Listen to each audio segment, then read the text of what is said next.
talk about how to fix the app of MobiOffice. When you go to settings, then you click on apps. After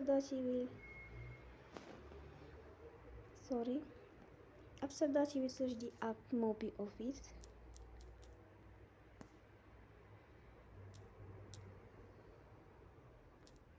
And you will click.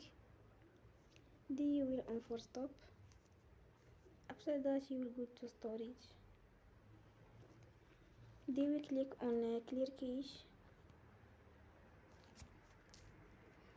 In the end, you will turn off your phone